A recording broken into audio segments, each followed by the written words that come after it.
والكوست هيبقى 1200 وبلس 600 تبقى الايكوال 1800. اوكي، يعني توتال بادجت كام؟ 1800. فيها ريسك؟ ايه الريسك 600%. انتوا دلوقتي هتشوفوا خطة خريج من خريجين كامب يونج بروجكت مانجمنت بروفيشنال، والخطة دي لأول مشروع في حياته وهو حلمه في المستقبل بعد ما اتعلم خلال 5 أيام أساسيات البي ام بي. مش عايز أحرق لكم بس نتائجهم مبهرة. السلام عليكم، عامل ايه؟ السلام عليكم. طيب ممكن تعرفوا نفسك؟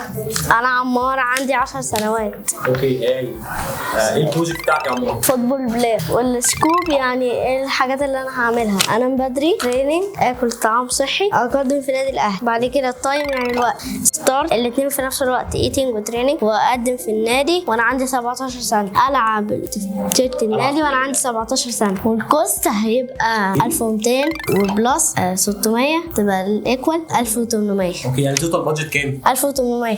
فيها ريسك؟ الريسك 600% بادجت، يعني عشان والريسورسز هتبقى ستارت كرة القدم والشنكار وكرة ايه الريسك القدم. ده يا عمار؟ الريسك اللي هو انا مثلا اتعورت، ده تبقى فلوس عشان انا لو اتعورت ادي للراجل الفلوس وهو عليك. اوكي تمام. ايه الريسورسز اللي انت هتستخدمها؟ ستارت كرة القدم والشنكار وكرة القدم. مين هو الستيك هولدرز اللي هيبقوا معاك؟ ماي بيست فريند احمد النادي. النادي الاهلي؟ اوكي طيب، حد حابب يسأله على اي حاجه؟ اوكي، حد حابب يسأله؟ ممكن نسأله.